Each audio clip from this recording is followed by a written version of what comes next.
Hey, Chad. Hey, Barry. Hey, we've got a sponsor this week. Hey, do we? Yeah, we do. It's Distilled Experiences. Cool. Distilled Experiences. Find your experience at distilledexperiences.com.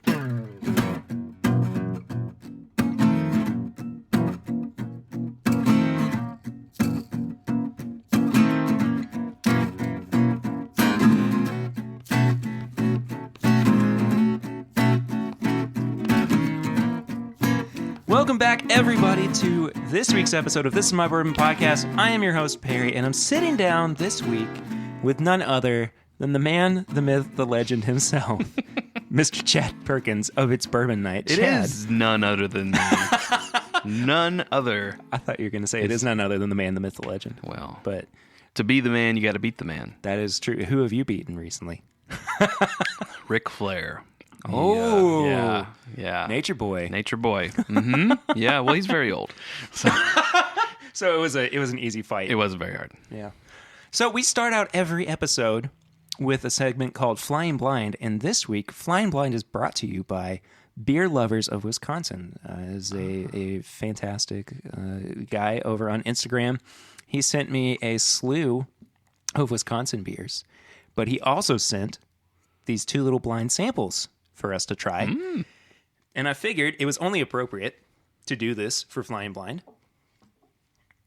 And because Chad and Sarah do love blind flights It's the only way to know. on It's Bourbon Night, it just seemed appropriate. Yeah. So Let's do it. we'll go left sample 1, right sample 2. Okay. Okay, so I'll let you go ahead and pour sample 1. Of course, I have no idea what these are right now. He did provide me with envelopes for these bottles once we've drank them and chatted about them and everything. It's don't open until Xmas. and then burn after reading, Yes. I think. No, I'm pretty excited about this. It's not every day that we get sent some blind samples. Yeah. So, pretty pumped. It's always fun. Chad, what do you think about the nose on blind sample number 1? You know, it's a little reminiscent of something. It's familiar. It is. I would almost maybe venture a guess that it almost, and you know, we had this discussion on a podcast that I was hosting. Oh yeah, that's right. We turned the tables. Yeah, we need to talk about there that a little bit. But this kind of smells like when we were trying to put a finger on what exactly a weeder smells like. Yeah, because I can definitely, if we're talking about what a wheated bourbon does smell like, there is the absence of rye. So you're getting the barrel char and you are getting the corn. Yeah. And I guess maybe to a lesser sweetness, extent, depending on the amount, the malt to barley, of course. Mm-hmm. But yeah, I mean, I'm picking up quite a few oak notes and definitely something sweeter. Watch it be a rye whiskey. As we found out on the Drink More Bourbon podcast. I kind of set you up. You did, but who's to say that this isn't going to be a similar situation? Yeah. Speaking of the Drink More Bourbon podcast, I was on a couple of episodes, which can only be found on Chad and Sarah's Patreon. That's patreon.com/It's Bourbon Night. You got it. There we go. So go if you're and not. that's available for every level, all the way down to just the buck. Oh, no kidding. Just the $1 level. Yeah. All right. That's open for everybody. Now, this definitely does have an older aged quality to it, I would say.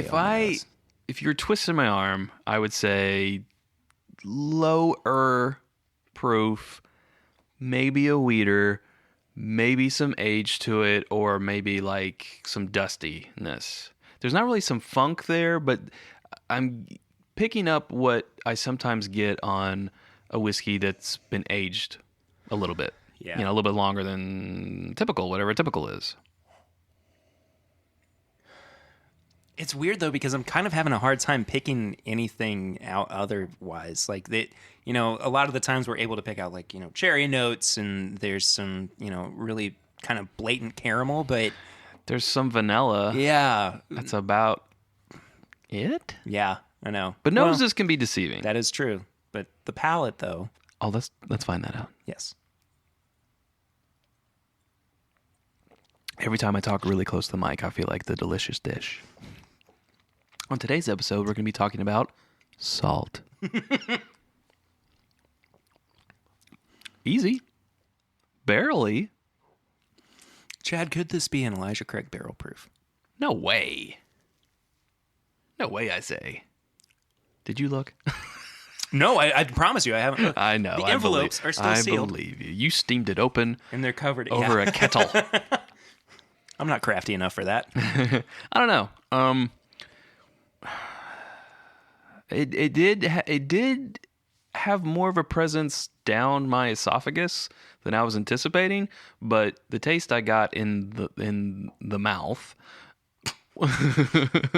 As opposed to what? the ear. I think that might be your problem. You're drinking Yeah. bourbon the wrong way. Oh, dadgummit it! Did it again. get the funnel. The mouthfeel was more subtle or subtle, and then down the esophagus, it was like, no, wait, you just drank something that maybe had some proof on it. Yeah. This is a head scratcher, is what this is. Yeah, Bear. I don't know what to say about this. I could kind of see this being, and this is just based off of the way that people like to trick bourbon drinkers. Second taste is better, Second taste is much better. and it has more heat. I could see this being a home blend. Yeah. Because it does seem like it has bits and pieces of Different. It's kind of Frankenstein. Yeah, it really is. But at the same time, I mean, I could really see this going one way or another. Gun to my head, I would say this is 100 proof, or plus or minus 10. a few points. Yeah, If we're 10. going by the tricks or treats. Yeah. It's either 90.1 That or was the most 109.9. That was the most infuriating bit of that, is like seeing how easily that game could be played. yeah. Or Well, just how you could really play the, we trust me. system. The next time we do it, we have other things that are going to be in place that are going to I believe it. step it up. I believe it. Yeah. And it's not just narrowing the field. It's some other things. It's going to be pretty cool. Yes. It's a podcast, Barry. They can't see the hand Yeah, I motion know, that I'm but making. the hand motions that you did were very specific to a certain person. Imagine I was playing an accordion. That's basically the motion, where I was saying narrowing. Yeah. It's good. I'll say that. I like it quite a bit. I mean, I don't think that the nose is opened up that much, but I think that the palate really is where this kind of shines. Yeah. It is a thinker. The second sip, I thought it was more on the front of the tongue. Now I think it's more back of the tongue. I'm all mixed up. Third sip, I was starting to get a lot of dark barrel notes. Mm-hmm. The tannins are really coming through. I don't know. I don't either. I want to know. I want to know. I do too. Do you want to do sample 2 before we? Knowing what sample 1 is might color. I agree. Yeah. So let's go on to sample 2. All right. I love it. Yeah. Oh. Hello. Ho. Ho. How. Heyo. Heyo. Hey y'all, I'm Pauly Shore. Different nose. Definitely more floral. Sort of dried fruity. Kind of perfumey. Uh-huh. A little bit. Yeah. Once you really stick your nose in there, then sorta- it starts getting fruity. I'm sort of getting like dried fruit. Yeah. Yeah. I would. I want to take a sip before I hazard a guess. I'm already there. Oh, it's fruity and floral, and there's a building heat on the tongue. A building. Oh, when you talk and you breathe in air, There it is. it's like, nope, I'm more than just that. I'm gonna fight you on it. Is it kind of banana bready? Yeah. I mean, not. Do you need a minute? No, not overtly, but when you said that, I was like, yes, completely. At first, I kind of had to wait for the heat to die down. It was kind of masking it. But then, yeah, it is. It's like a moist banana bread. It would lead me to believe that this is a Brown Foreman product. Typically, smart money. Yes. But I don't know what to categorize this as. I would say it's definitely a rye bourbon. Yeah. If I had to go proof, probably in the 110 to 120 range. I would agree with that. But that banana bread note. You know what? You breathe in as you're taking a sip, and that banana becomes prevalent on the nose. Yeah. That's what that fruit is. I think this has got to be a Brown-Forman product. I don't think it's an Old Forester. Could it be a Woodford? Some different expression of Woodford. What if this is Old Forester 1915? Oh, that's exactly what it is. I don't know. I don't either. I mean, it could be Old Forester. If it is, I think it is something more from the Whiskey Row series and not just like an Old Forester 100. If we're talking blends, which this could again be a blend because it does seem to have DNA of many different things. Blendy quality. I could imagine this being a blend of all four of the Whiskey Row. Son of a bee. Bourbons. Son of a bourbon. Yeah, I can see that. That's an interesting. The math involved to name that would be crazy because you got 18. You got 1897. You got 18. Got 1920, 1910. It's 1870, 1897, right? Yeah, you're right. Yeah, because 1897 is the bottom of Bottle and bond. Bond, and then 1870 is when they started. Yep. And okay. Jeez. Look, Nerd man, alert over hey, here. I gave you all those facts about Maker's Mark on that Patreon podcast. You were looking at your phone. I was not Mr. Perkins, and he I can't get back into that character. He wasn't. No, I want to know what these are. Yeah, let's do it. Do you want to go 1 to 2 or do you want to go 2 to 1? Well, since 2 is on our palate, let's do 2. Okay, here we go. Come on, Old Forester. This is a pretty thick envelope, too. Probably has a lot of just him going like, ha, ha, ha, ha, ha, ha. It's just Joker writing. Yeah. It's Okay. from a magazine, just like the letters cut out. What? Really? So it was Brown-Forman. It was Brown-Forman. Good It is on a ya. Jack Daniel's single barrel proof. Okay. 130.8 proof. So we were a little off. We were a little off. But this is Amon's beer and wine. Yeah. Amon's So it's a beer and wine. pick? It is a pick. Okay. I think this might be the second Jack Daniel's pick I've ever had. Mm-hmm. And I'll be really honest with you, they've not disappointed me. We had one in our advent calendar last year. Yeah, I remember that. And it was fine. Now, could bias have creeped in? Yes, absolutely. Sure, yeah, for sure. For a Kentucky native to be trying a Tennessee product, Tennessee's fine. I love Tennessee. Here we go. Hey, Bellmead. Bellmead Bellmead's Cast Strength is my jam. Yeah, okay, absolutely.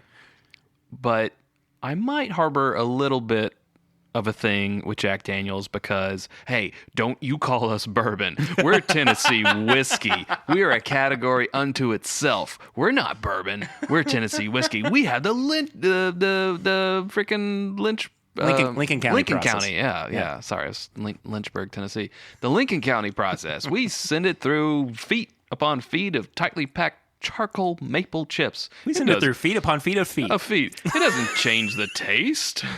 It's a filtering agent. That whole chestnut. What the listeners couldn't see was I just sat back and crossed my arms and let you go on. Yeah. What they don't know is you cut out 30 minutes of that rant. I'm a little hoarse now. I've sampled everything from his bar in the meantime. He took a nap. He made a sandwich. He made a big sandwich. A big sandwich. And he changed his pants. I'm in different pants now. Now, people who don't listen to that are like, what the hell? Yeah.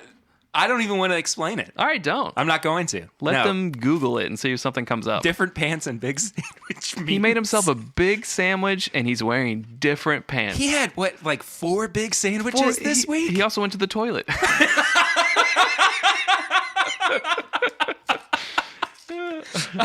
I was there for 3 hours. Yeah. It's just increasingly longer time. I'm just so happy that I have somebody to talk about with. It doesn't matter. I totally get it. So sample one, or sample two, rather, we're going backwards, again, was the Jack Daniel's single barrel proof, 130.8. Yeah.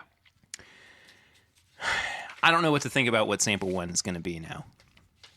Trying it again. There is definitely something familiar about that. I don't know where it lands. Is it Heaven Hill? Where is that? There is something familiar. If I think I would probably lean a bit more towards Heaven Hill, but I could also see it being a Buffalo Trace product. Yes, same. Is it a Weller? I'm still leaning another on that. foolproof. Well, no, I'm still leaning on that weeded thing. Yeah. Watch me be wrong. What do you want to? Do you think this is going to be another pick? It could be. I mean, that would think that definitely could be why it's familiar. What do you send the bourbon podcaster who has everything a pick? Fair enough. All right, let's find out. All right, no more waiting. here we go. And the winner is. There's a befuddled look on his face. Knob Creek. It is a pick. It is a bourbon. It's not a weeder. Chad, I have this pick. Do you? I have this pick. This is from the Speakeasy, Wisconsin. Riley's Wines of the World. Yeah. This is called the Rat Pick. Huh. And it's the guys from the Speakeasy on a sticker on the side that says the Rat Pick, and they're all the Rat Pack guys, but their heads are photoshopped on So top. we're also off on the proof because that's got to be 120, right? This is 120 proof. Dang, it Shoot, man. It drinks like 100. And it does not taste like Jim Beam. Was not in the realm of Jim Beam. No. At all. I'm trying the last little bit, thinking about Jim Beam. No. I failed to pick up the nuttiness. Definitely familiar, though. Good to know that it's a pick. I still maintain that this is one of my favorite Knob Creek picks.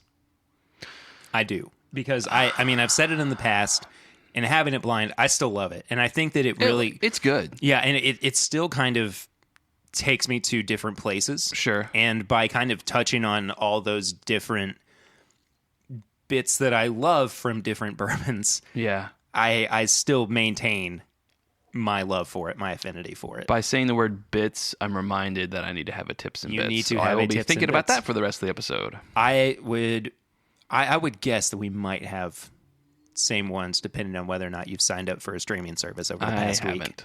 Well, Not that's yet. a shame. Yeah, I know what yours is going to be. Yes. And I cannot spoil it for you, but No, you shan't. I don't want to get into tips and bits too early either. So, I don't want to be a negative Nancy. I'm not going to say anything bad about it. I thought it was a really good Knob Creek pick. It lacked the Jim Beam qualities that I like in, say, our barrel pick. You know, Yeah, sure. Where it's just like, Yeah. straight up nuts. You know, straight up peanut butter on the neck pour, and then more into just like the classic nuttiness with a tongue punch. Yeah. It's really good though. I don't discount it at all. I enjoyed it when I didn't know what it was. I enjoy it now that I know what it is. Do you want to do something crazy? Yeah. Do you want to do our review? You want to get nuts? Let's get nuts. Do you want to do our review in the middle of the episode? I think we should. I think we should too. I think we should. But before we go too far off the rails, yes. and I think that while the Jim Beam profile is, or something adjacent to the Jim Beam profile is on our palates, No, I love it. we can kind of get into it, and that way we don't have to revisit it, and then, you know, yada yada. So, No, that's a great idea. before we get there, though, I want to say a couple of things. First off, thank you so much, Beer Lovers of Wisconsin, for sending us this blind flight. This is really cool. He's an awesome dude. I see him. Absolutely. I see him comment on our videos often. I think we've seen him in the chat. And thank you for sending Yeah. me beer. Because that was really cool too. Before I ask you what you've been drinking recently, I need to touch on a couple of things, which I did not touch on at the top of the episode. The first off is, if you have not done so yet, please leave us a 5-star rate and review on iTunes. We are trying to push that a little bit more, just so we can get some new listeners, and that does really help us play into what they call the algorithm of the iTunes podcast app. Yeah. Gets more people, searching. If they're just searching for Bourbon Podcast, it kind of pushes us up to towards the top a little bit. If you can't leave a review, maybe tell your friends about the show. Tell a friend. Too. Tell a friend. Make a big sandwich. Make a big sandwich and change your pants. Change your pants and tell a friend. To different pants. Don't even worry about it. Don't even worry about it. You're a dog of a bloke. You're a dog of a bloke. Don't dog the boys. Okay, yeah. Anyway, and the other thing, so we are currently about halfway through our Movember charity fundraiser. Yes. And as of a couple nights ago, we actually hit our goal of $500. Snap. Yeah, which That's awesome. Not gonna lie, I got real emotional about it. Aww. But I just want to say, first off, thank you all so much for everybody who has donated so far. Because we hit that goal so early, I upped it to $750. Good on ya. So because I now know that it's doable and that people are interested in making this happen, I think we can kind of keep it going. Yes. And so it is now up to $750 for our goal. We are currently sitting at, I believe, $505. If my memory serves correctly. That number, of course, is subject to change. We're recording this on the Thursday before the Wednesday that it comes out. So not sure what those numbers are going to look like. But as of right now, I just want to say thank you so much to everybody who has donated. There are some little special rewards for people who have donated kind of coming your way. I'm working on a few of them right now. Can't spill the beans about everything too much, but I will let you know more. Very cool. As soon as I can. You kind of reminded me of something, if I may. Yeah. So at the time of this recording, I'm going to plug this on our Sunday live stream. But great to do it here because it's for another great cause. Yeah, it's please. for the Ronald McDonald House of Kentucky. Yeah. They are doing a Pappy raffle. No kidding. Yes. So go to RMHCK. That's Ronald McDonald House, Central Kentucky, I think. That's what it stands for. Doesn't matter. It's rmhck.org/Pappy Raffle. PAPPYRAFFLE. So I don't want to get too far off topic of bourbon, but I can speak semi-personally to the importance of the Ronald McDonald House. Okay. A lot of you all probably don't know this, but I don't even know if you know this, Chad. My brother, Dane, for 6 years out of his life, from the time he was 10 all the way until he was 16, had Lyme disease. Oh. And in that time, he and my mom had to travel all over the United States, just trying to find help and care and everything. And one of the biggest assets, in the midst of medical bills and everything, was being able to go to someplace like the Ronald McDonald House. Not like the Ronald McDonald House. It was the Ronald McDonald House. Yeah. And be able to, go somewhere for a couple of nights and not have to pay boarding. Right. And it was a really, quite frankly, scary time for our family. And, just having a little bit of that alleviated was a huge blessing. Absolutely. So yeah, I'll definitely encourage people to go and check that out. I did not know that. Thank you for sharing. Yeah, of course. Yeah. I didn't. And that's the thing too. I think that people probably don't know that, everybody struggles and everything. Yeah. I mean, that's the reason that we're doing the Movember campaign as well. And, Movember touches so many men throughout the world. Yeah. In trying to encourage them to take care of themselves and to, seek help when they need it. And, also talking about the Ronald McDonald House, it's more than just a burger chain that, I mean, they legitimately are taking care of people. And so I think it's important to give back where, Well, it needs to be look, it's done. it's great that you have a personal endorsement that you can attach to Yeah. this cause. I mean, it just, I haven't had any personal connection with it. Someone on Patreon brought it to my attention, and then I sent them an email and I said, hey, can I help you guys get the word out? Because I noticed they didn't have but maybe a fourth of their tickets sold. And I was like, hey, just want to make sure it's okay for me to help you get the word out. And they're like, yeah, absolutely. Yeah. So that's what we're going to announce that on Sundays Live, and it's great to announce it here too. So again, well, I lost the website, but rmhck.org OCK. Excuse me. Sorry. /Pappy Raffle. Right. It's a $100 ticket. Okay. Okay. Goes to a great cause. It goes to a great cause, and here's what you could win. There's only 2,000 tickets being sold. So depending on how many tickets you buy, Wow. it would be within 2,000. Here's what you'll win. A full bottle of Old Rip Van Winkle 10-year. Van Winkle Special Reserve 12-year. Pappy Van Winkle 15-year. Pappy Van Winkle 20-year. Pappy Van Winkle 23-year. Holy yes, moly. the complete vertical. So this is one winner. One winner. Oh my gosh. The complete vertical. You don't have to be present to win. This runs through December 5th or until tickets are sold out. And they will ship. Now, the winner has to be responsible for the cost of shipping. But they will ship anywhere in the U.S. And if there is, depending on international laws, a legal way to ship internationally, they will do that too. So, there you go. I mean, spend thousands of dollars, on a few bottles of bourbon, or spend $100 helping a great cause for the chance to. You might not win, but that could be a tax write-off, and you have contributed to what we have just now learned from a personal experience is, in fact, a great cause. Yes. So there you Absolutely. go. So, Boom. yeah, let's get back to bourbon. Cool. Yeah. Chad, what have you been drinking recently? I have been drinking Blanton straight from the barrel. Shout out to... Every night? Well, until it was gone. Shout out to My Drew. man. Shout out to Drew from the Here for the Booze Patreon meetup that we had. He brought a brand new bottle of Blanton straight from the barrel that we opened on the bus, and that we had, and we came home with the last little bit. Finished that puppy off.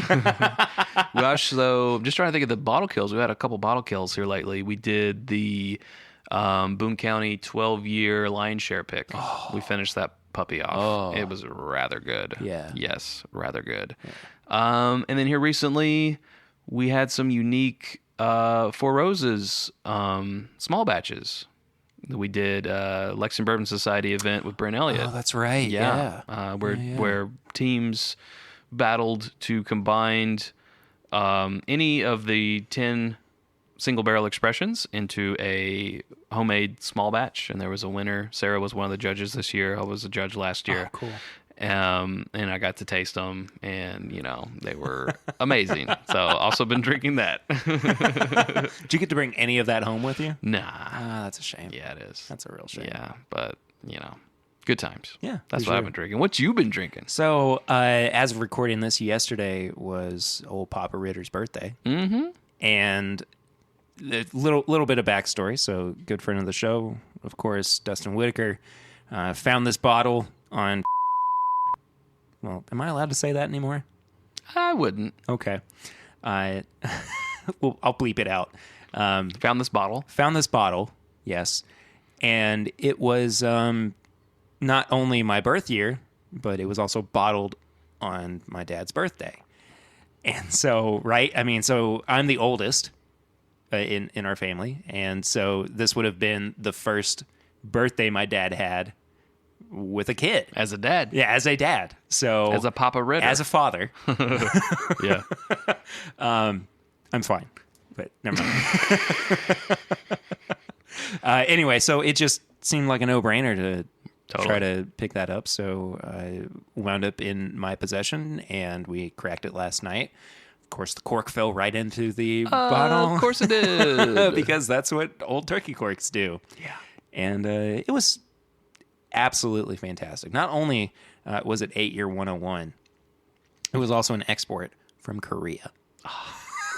Wild. Yeah. Now, was it a 700 milliliter or 750? I failed to look. Okay. I would just be curious, the geek in me. I'll go back home and look, and I'll put it in the episode right here. So I didn't record anything, but it was a 700 milliliter bottle. And I may not have recorded my own voice, but at least I put it in. Also, suck it, Chad. Did he do it? I did it. Last time you told me I wasn't going to do it, I did it. So here we go. Yeah. I just Anyway. always wonder. No, but I also no, I can't say that actually. Can't say That's it. a surprise. Don't say it. Oh. I got to sit down with somebody yesterday and share some pours. So we'll talk about that more in the near future, I would say. Yeah. I think there's a hint to that.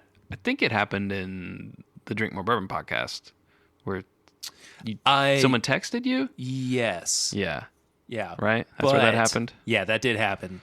But this is going to come out before that, so. This will come out before the Drink More Bourbon podcast? I think so.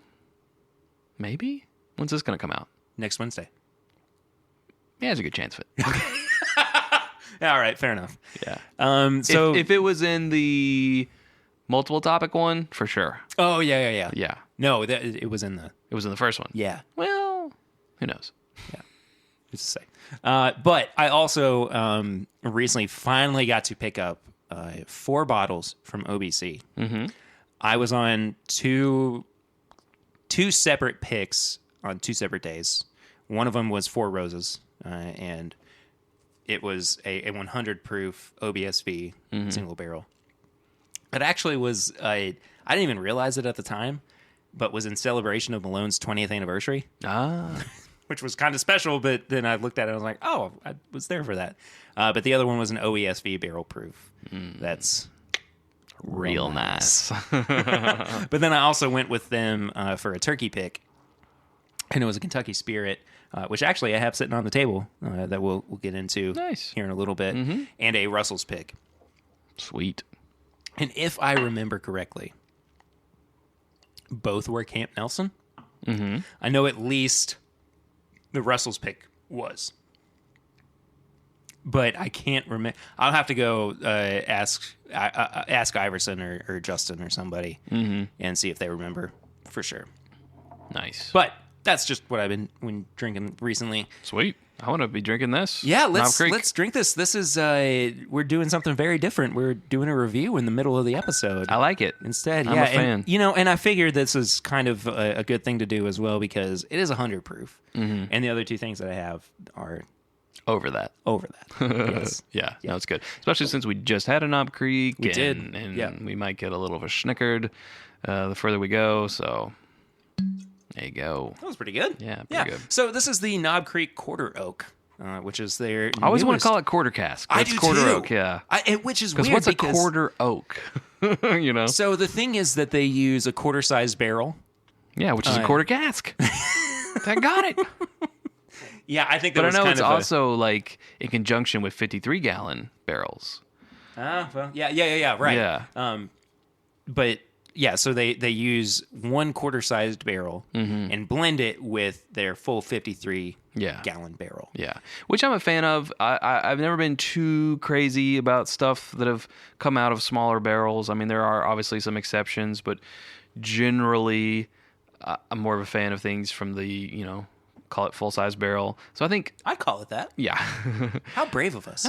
We're brave people. I feel like combining them to get the different influence from the quarter cask with your standard 53-gallon is, it's smart. Yeah, absolutely. I mean, maybe. We'll see. I've only had this once. It was at the Here for the Booze meetup, and it was on top of umpteen other things. So well, this is... I don't remember. This has opened up a little bit. Good. I got this for, I believe, $50, which is pretty common for the Knob Creek limited editions that have been coming out over the past couple of years. Yeah. So I'm excited to see what you think about so what we this. got? Yeah. It's a little medicinal. I think there is some kind of cherry cough syrup on the nose. There is a cherry note there that I think a lot of us attribute to, cough medicine. But it is kind of really well coupled with an oak note too, and I think that's kind of, the influence of maybe that smaller barrel. Yeah. I think if you look for it, you can find the nuttiness, but it's not jumping out. Kind of like a roasted pecan with sugar on it. Uh-huh. It is very sugary. I was going to say walnut, but yeah, I could see pecan too. Well, I think you're wrong. You're wrong.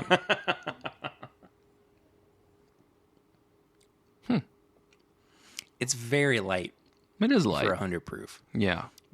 Ooh. You know that that Christmas mix of like popcorn and nuts Yeah. that you get in those big metal tins? Mm-hmm. That's what this reminds me of. Interesting. So it's like caramel popcorn, sometimes mixed with just straight up buttered popcorn, and then like, I don't know, peanuts. Is that what comes in those tins? I can't remember. I don't think it's peanuts. Is it almond? It's not almonds. I think Is a lot it? of times Sometimes it's almonds, I think a maybe. lot of times it's cheddar popcorn. Well, okay. Yeah. Usually they're like in 3 sections. Right, yeah. Yeah. I'm talking about like the one big mix Yeah. of like a few things together. Yeah. I will say there is a savory note on the palate. There is. I'm getting that popcorn thing. It's almost like that salted caramel again. No, that, it definitely is. Yeah. Yeah. Not a super long finish. I would venture to say it's quite short. But what it does offer up is a lot more of those sweet notes. There's kind of a cotton candy flavor towards the end. Just very light and airy. Yeah. I think overall, The kind of like a sponge cake. Yeah. The nuttiness is definitely on the back end, and it's kind of like you had a handful of peanuts, and then you ate that popcorn, and you can still kind of taste. Peanuts and candy corn. Yeah. Which, by the way, Swan, huge fan of. Mm-hmm.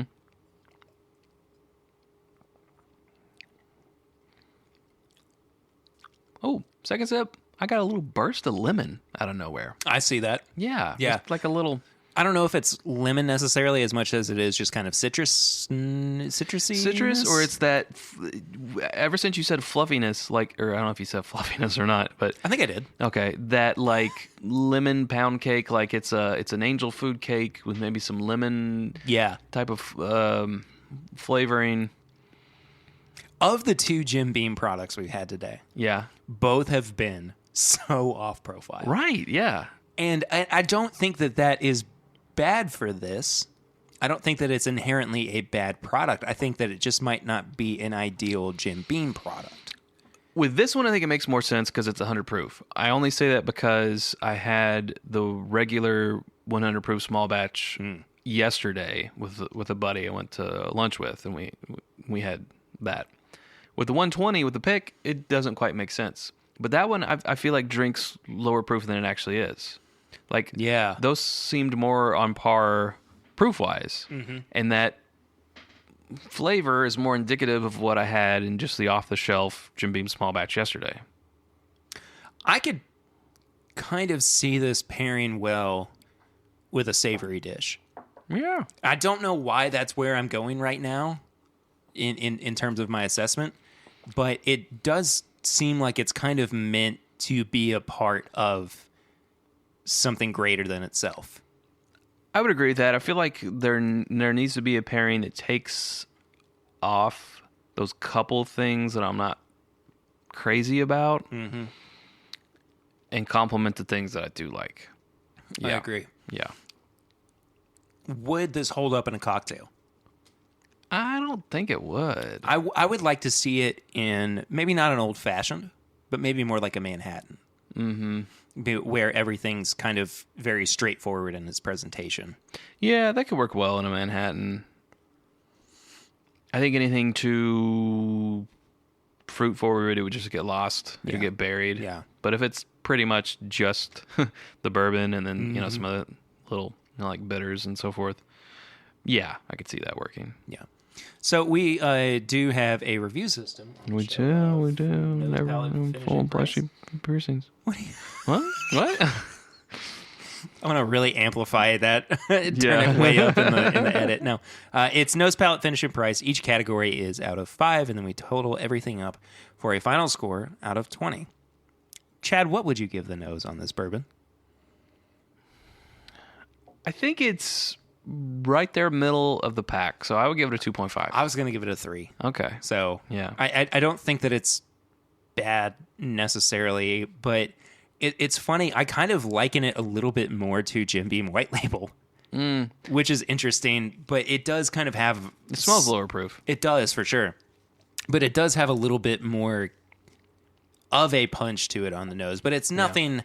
It's nothing that is so out of this world that it's going to go any higher than a 3. Yeah. So it's good, but not great. Yeah.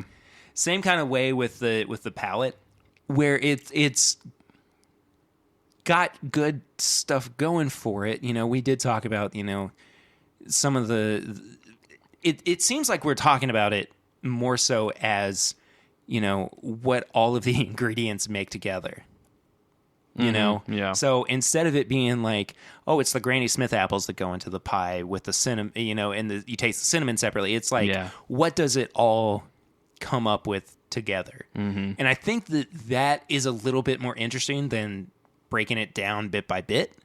And so I like what it comes out to, but I'm just not crazy about it, I would say. Right. I would give it a 3.5. 3.5. Okay. Yeah. On the palate? Yes.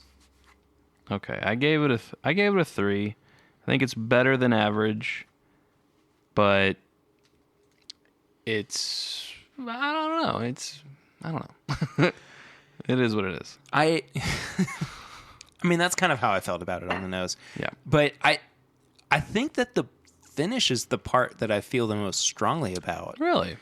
I figured with it being so short, you might not... Well, that's why I feel the most strongly about it, is because it is... Oh, okay. It is quite absent. Mm-hmm. So I'm between a 1.5 and a 2, so I'm going to give it a 1.75. 1.75. Which is not great. Okay. Of course, but I mean, I gave it a 2.5. I feel like it's about like the nose. It's average. Mm-hmm. That was a little bit longer than real short, but definitely not long. So I gave it a 2.5. I don't know. Again, like the nose, it's fine. It's fine. Yeah. We're fine. I'm fine. Price is $50. Price is $50. Okay. Taking into account that it is a limited edition, but also being a pretty okay product, I don't know, man. I feel like a 3 is about as high as I could give it. You giving it a 3? I'm giving it a 3. Okay. You had to give it a 7.5 and just mess up all my math. You have I have a 10. Okay. So 50%, 10 out of 20. Yeah. Yeah. That's not half. great. You have 9, 10, 10 and a half, 11.25. Hearing it all together, I feel like... I mean, right? You have a 3, Yes. 3, 3.5, 1.75. Yes. Okay. Yes. Bourbon does not encourage math skills. It really doesn't? No, but I just think that,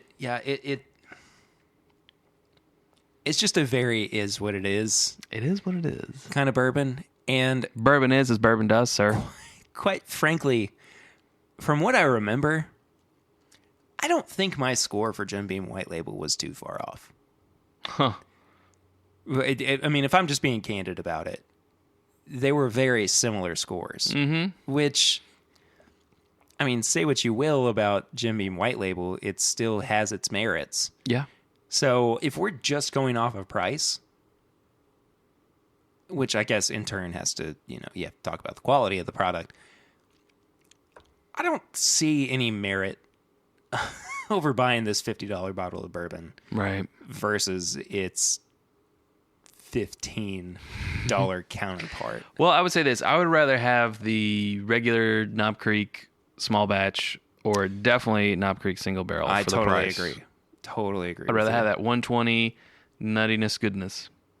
Or for the same price, a pick. Or go a little bit higher, maybe a Baker's or a bottle of Booker's. Booker's. Yeah. I just think that I don't think it's a good representation of the Knob Creek line. I don't either. But I like what they did with this idea. Yeah, I'm all for the idea and in support of it, but I don't think it exactly worked out, and that's just more reason why I'm not so into the quarter cask stuff.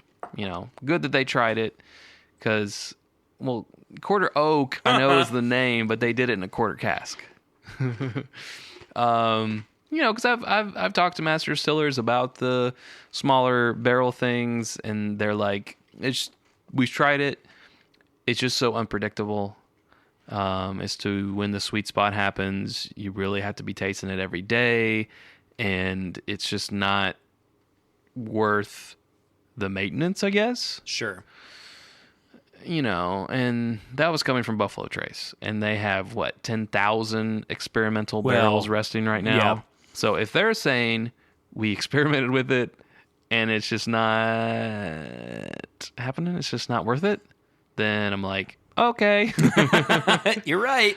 thank you, goodbye. You know, it's like, yeah.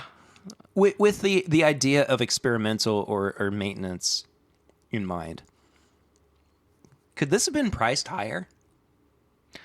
I would hope not. But I'm saying, like, did Jim Beam maybe lowball themselves when they were pricing this product? We don't know the percentage of 53-gallon barrel to quarter cask. That's fair. You know, it could have been 80% of the 53-gallon regular and 20% of the quarter cask. That's true. I mean, I just kind of my initial reaction is, oh, the quarter cask is dumped right into the what will become the blend of that and the 53-gallon. Yeah, and it could be. I don't think they lowballed themselves. You know, they put that little medallion. They glued that little medallion on the bottle, and it's a limited thing. Well, that's worth at least $3. It is. I think this falls more in line of like the Basil Hayden's, experimentals, the rum cask, the 2x2s. It just. But you know what? And it's good that you talked about the pairing with food thing, because the way that we palate the 2x2 rye from Basil Hayden's is with food. Mm-hmm. And we found a pairing that is bonkers amazing. So I think that's where this lies. This is waiting to find a pairing that just knocks your socks off. I wouldn't mind trying it with a steak. Yeah, honestly, which is just kind of a dumb idea. Well, but it's more like a default. I think you start with that and you kind of build off of it.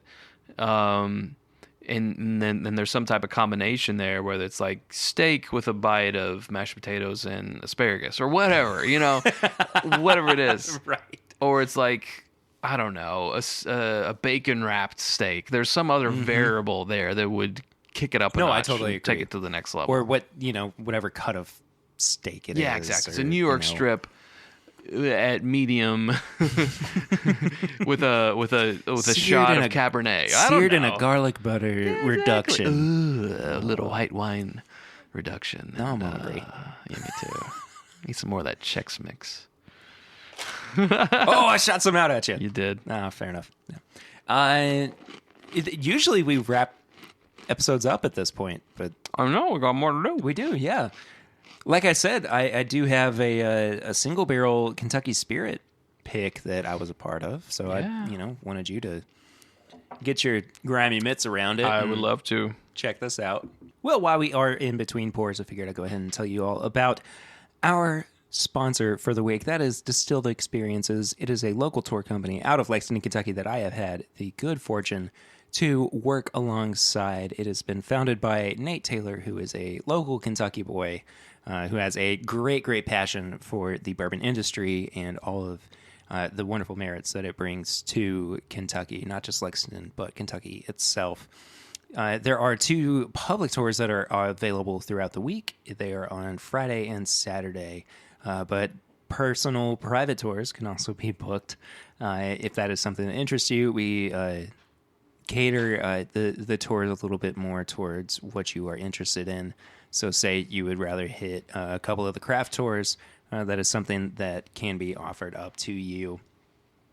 There is also a discount code that is available to listeners of the show. You can head to distilledexperiences.com and use the code MyBourbonPodcast, and you get 10% off all public tours throughout the week. So again, distilledexperiences.com for the public tours. Use the code MyBourbonPodcast at checkout, and you just might have old Pear Bear himself as a tour guide for one of those 2 days. I'm going to let Chad finish his chomping there before we hop back into this. I was trying to do it off mic. No, it's all right. I was going to draw attention to it. No, so this is, as I said, a Kentucky Spirit pick that I was a part of for OBC Kitchen, and I guess in turn, BHG restaurants around Lexington. And I guess really they've started expanding outside of Kentucky too. Mm-hmm. This is actually my first pour from the newly designed bottle. Really? Yeah. I thought I brought you one that I picked up from Liquor Barn. Well, it was called like Mr. Russell's Neighborhood or something like that. Yeah, you probably did. Well, the one that I own, I haven't opened yet because we still have a turkey tail bottle. Have we talked about whether or not it was a good move for them to redesign? I think we might have. You know, it's funny to hear Jimmy Russell talk about bottle redesign because, you know... He doesn't care. Jimmy, he's an older gentleman. And he's like, why do you think we redesigned this bottle?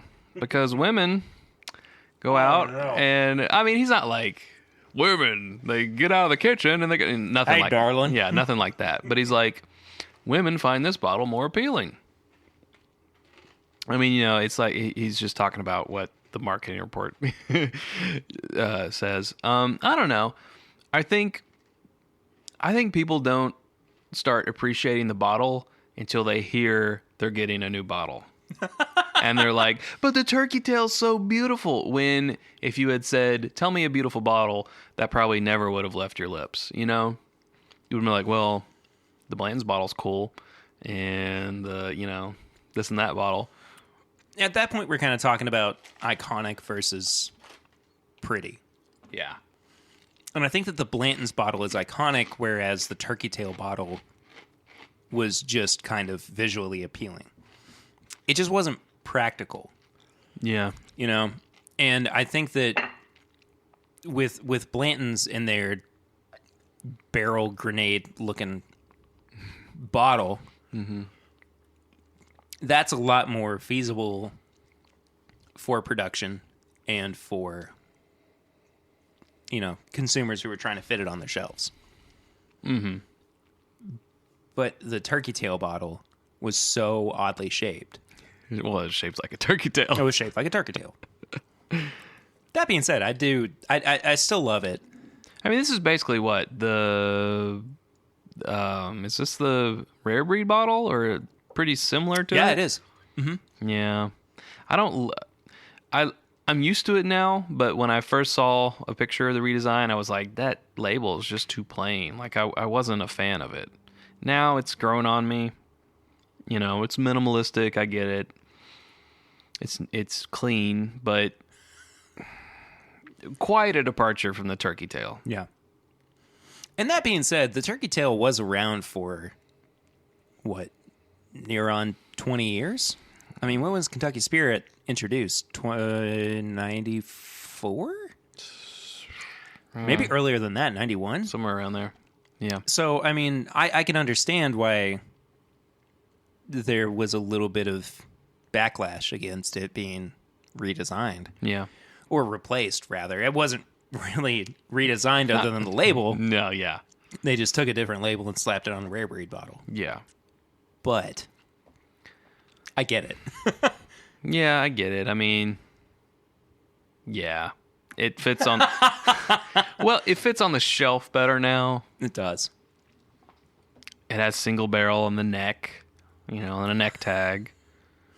Now, we did hear multiple times that the bottle was not feasible for bottling. The turkey tail? The turkey tail wasn't feasible? No, it caused production issues. Huh. You didn't hear that? I don't think so. Well, you must not have been talking to the right people. No, I'm just kidding. You're not listening. No, it from what I understand, the neck was getting broken on the bottling line multiple times.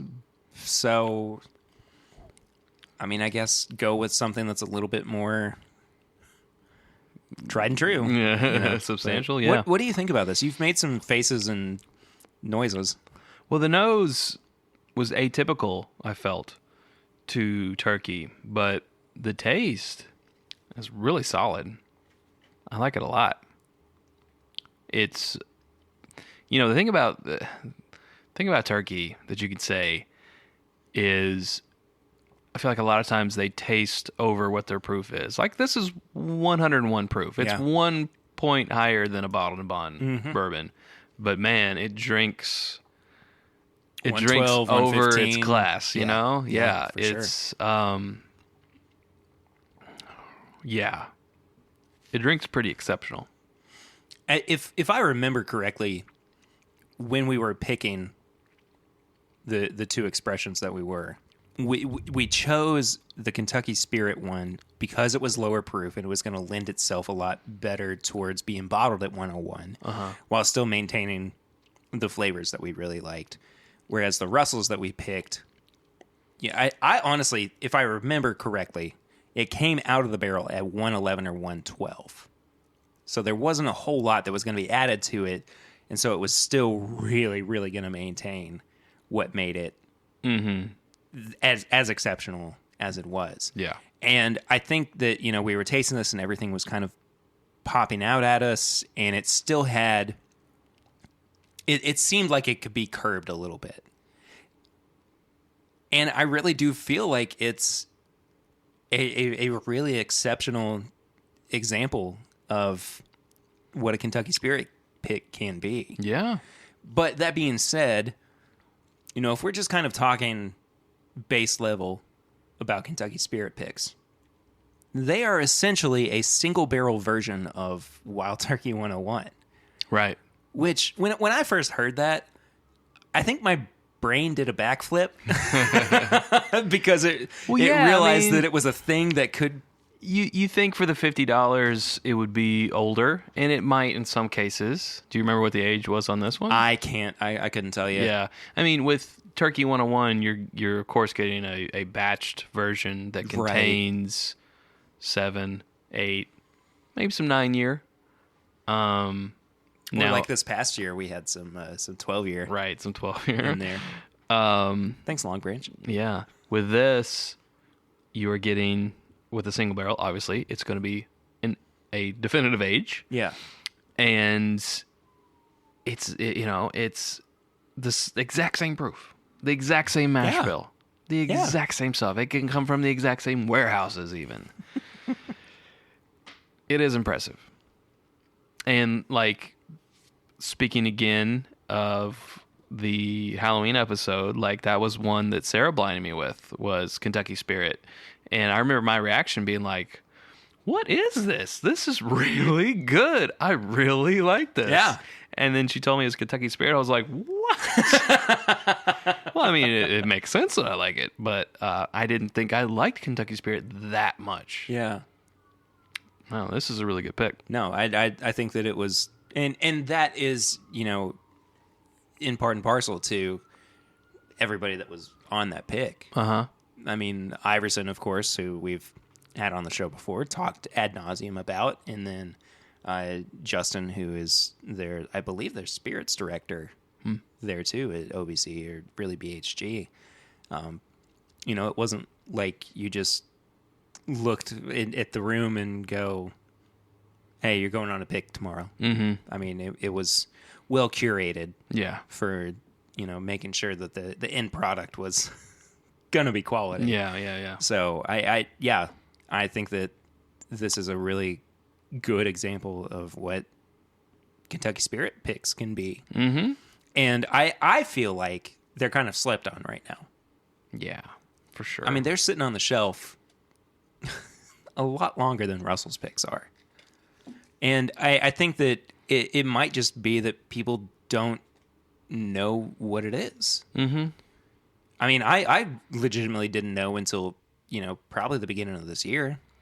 Well, it's back to that old reserve hypothesis, I guess. If it has reserve in the title, it's good. And I think people just, it's reserve, like Woodford Reserve, like Weller Special Reserve. Yeah. It's reserve. And, and I think in Russell's has always been a great package, especially since they redid it from that faux wood label of back in the day.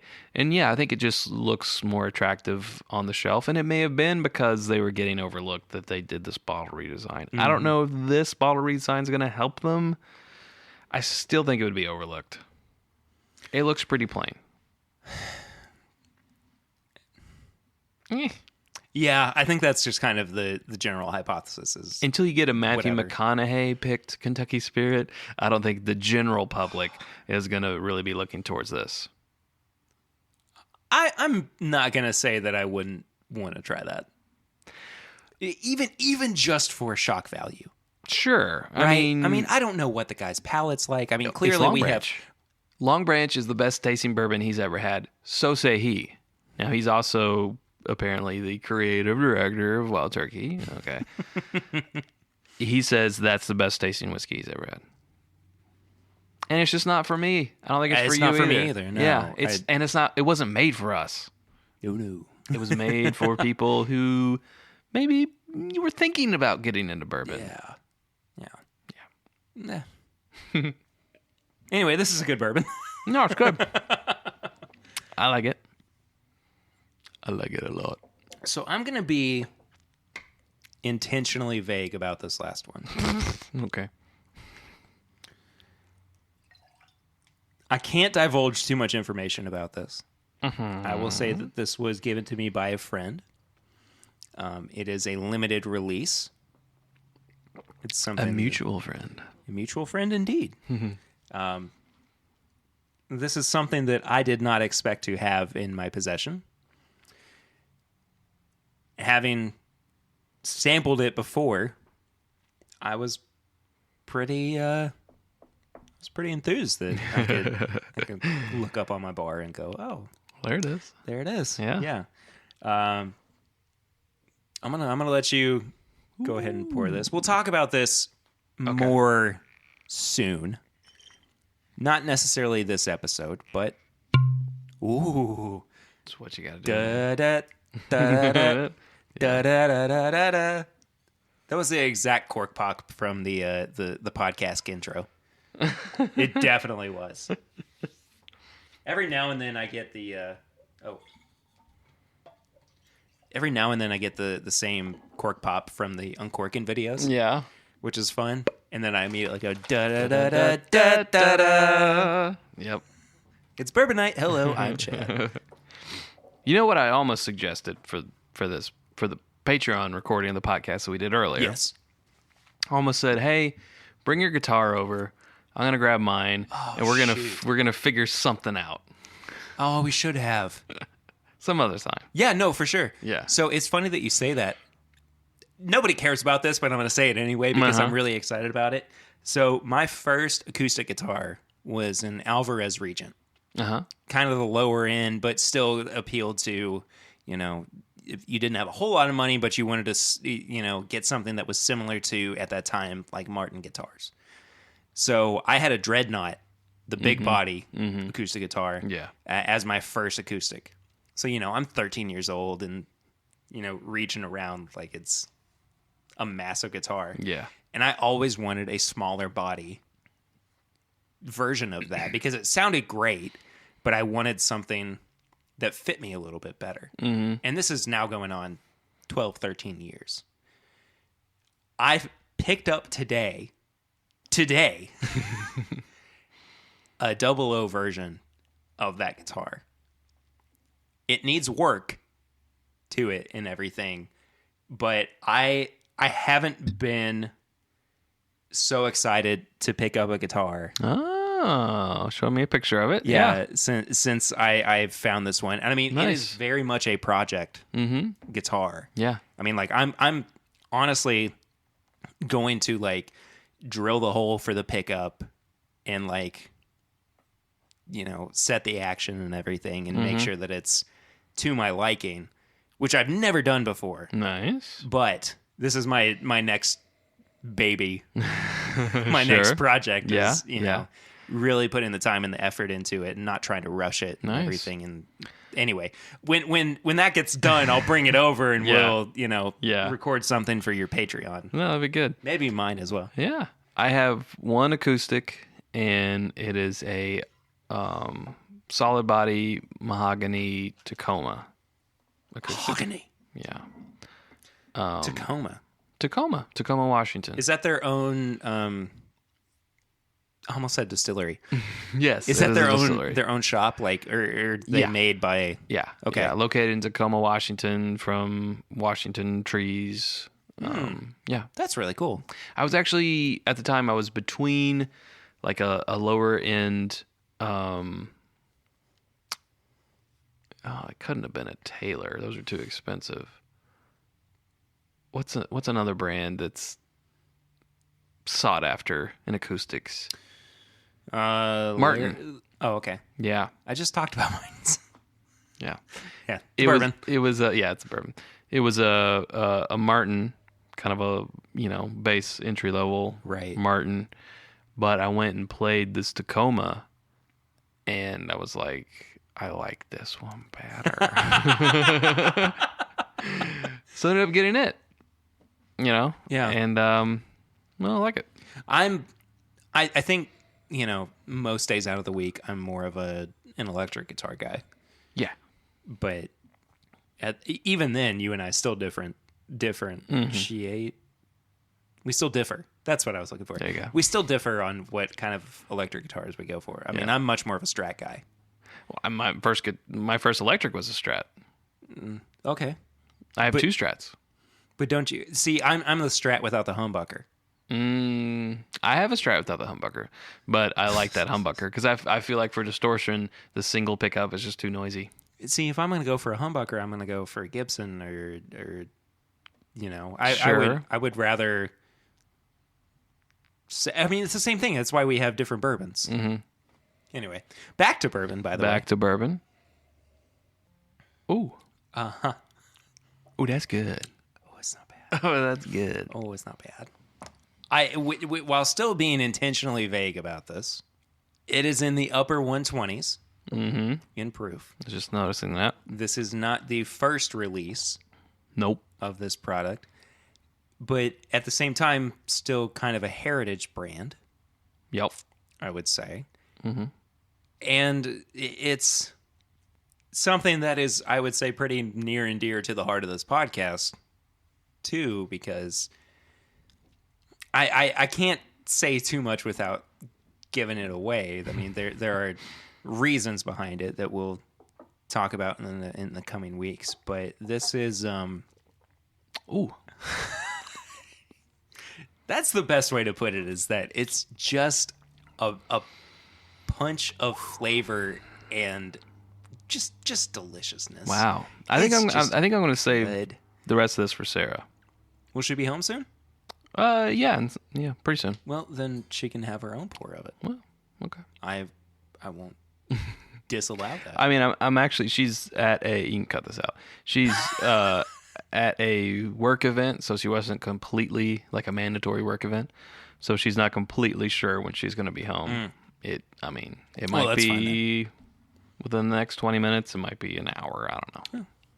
Yeah. Okay, she can have her own pour of it. No, that's good. No, Oh, wow. I think this is, you know, having had multiple iterations of it, this is kind of the one that has stuck out the most for me. And I don't know if it's because the craft behind it has gotten better and better throughout the years. And maybe it's, what do I say? Relativity bias? That is a thing, yes. Yeah, so, I just think that this one's exceptional.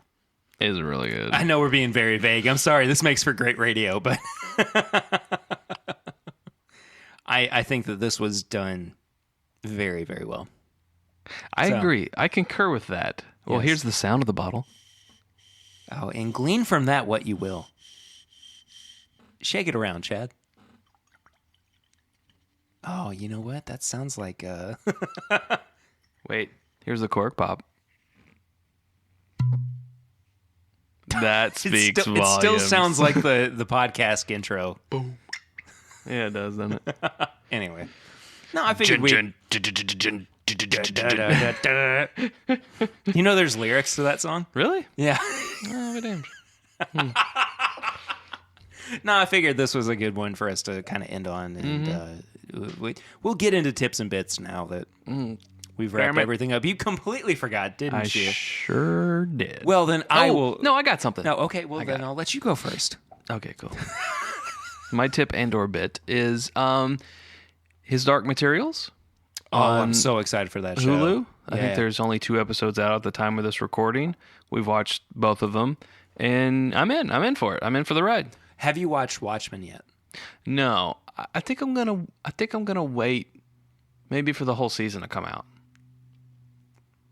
You should watch it. Nowadays. It's amazing. First world problem. Nowadays, you have to pick and choose what series. Yeah, you wanna get behind. There's the new season of Silicon Valley that I haven't started watching yet, and I love that show. Isn't this the last season? It is. Yeah, that's weird. I know. Show's been going forever. I think it's only the 6th season. It feels like forever. Yeah, I love that show. I think the comedy is amazing on that show. Yeah, and the acting and everything. I mean, yeah, it's great. But only 2 episodes from what I've seen of His Dark Materials is good. It's a solid show. I'd recommend it. That's my tip.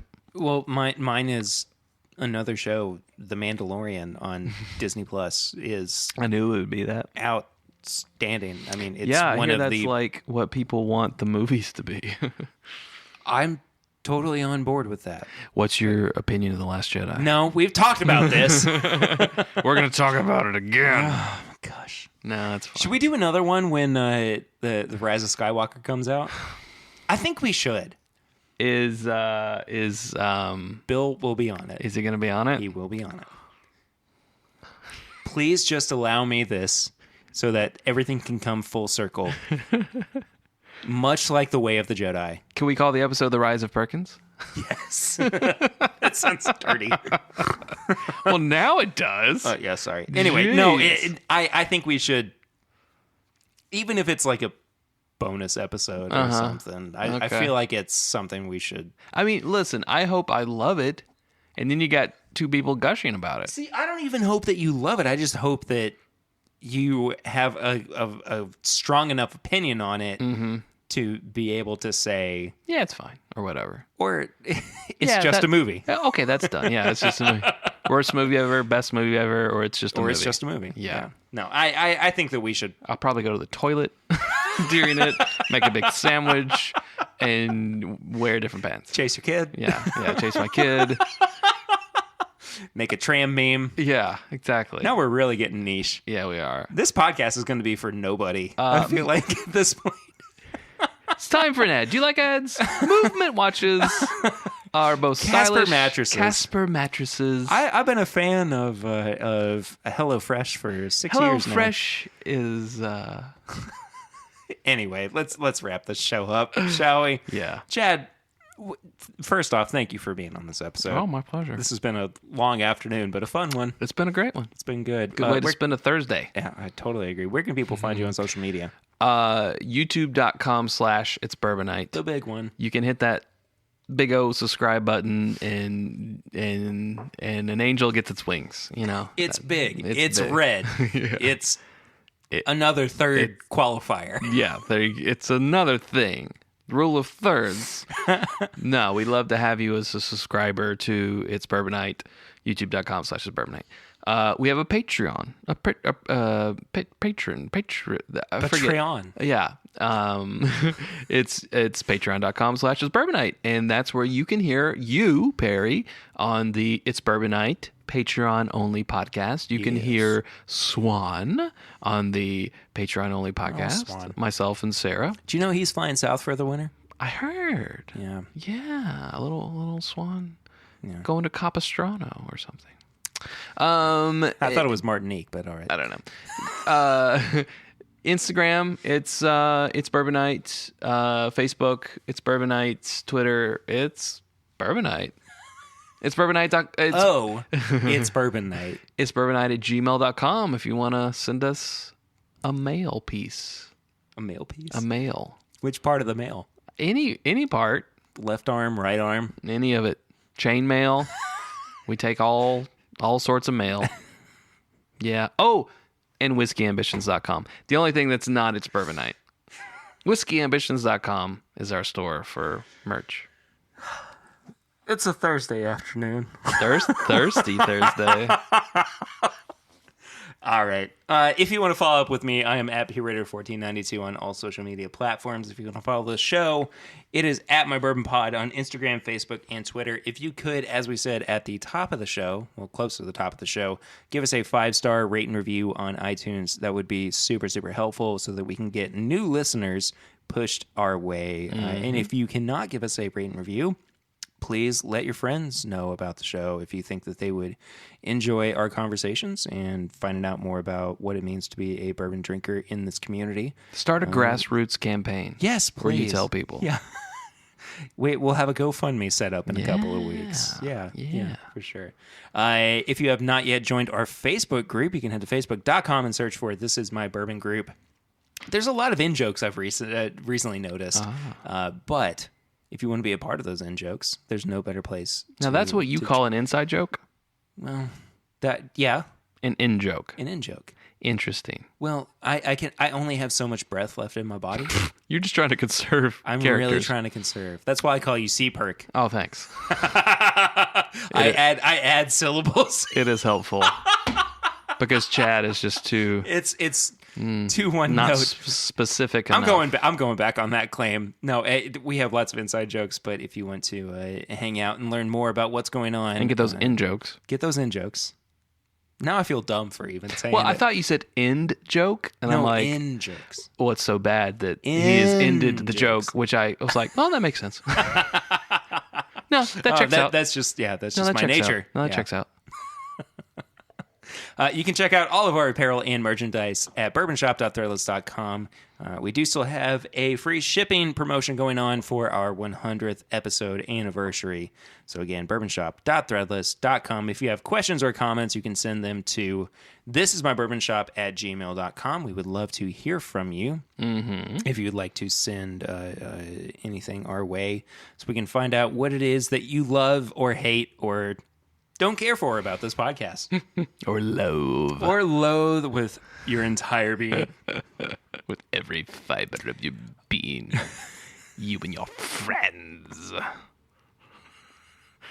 Your faith in your friends is yours. And yours. There you go. Mine. Yeah. Yeah. No. No. Sithgasm. You know, that's what we call that. When Sithgasm? Sithgasm. Ooh. When he's just like, unlimited. That's his Sithgasm. It's completely his Sithgasm. And now you know that. Man. Yeah. And now you can't unknow that. I was going to binge Star Wars on Disney Plus, but now I'm not sure I can. You don't want to watch the Sithgasm. No, I don't. We also still have our hotline open for people who want to call into the show at 859-428-8253. That is one more time, 859-428-8253. If you want to leave us a voicemail, we will be happy to play that out on the podcast. And no matter how ridiculous or silly your question is, we'll talk about it. Or respond. Request. He'll do it. Or request. Yes, if you want to see me He'll do or it. hear me stand on a duck. Do you want him to wear different pants?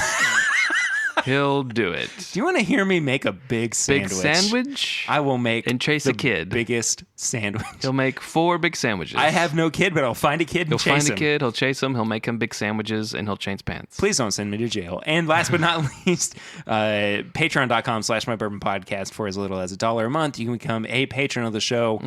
You get things like bonus episodes, you get live streams, you get hangouts, you get information about what's coming out. You get big sandwiches. You get big sandwiches, Mason. Meso. You get to find out what's coming up with the show itself and some of the behind the scenes works as well. Chad, I might ask you to send me your Drink More Bourbon podcast to post over there as well, just to kind of get people interested in sharing the love around and all that. But yeah, that's for the future. Anyway, until then, yes. Next week, actually, we do have a very, very special episode coming out.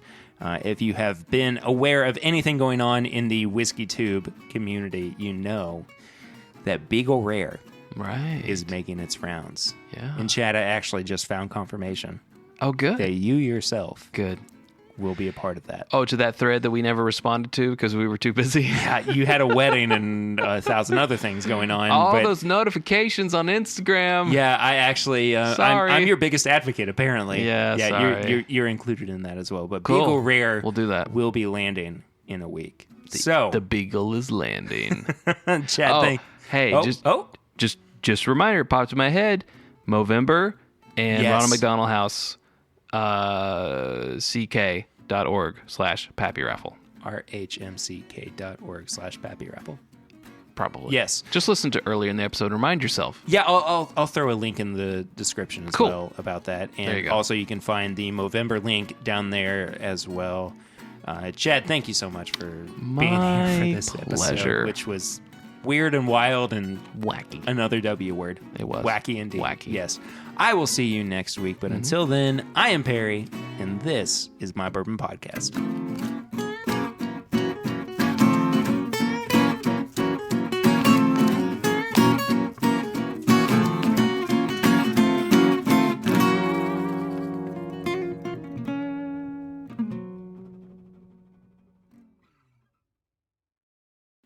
I am rolling.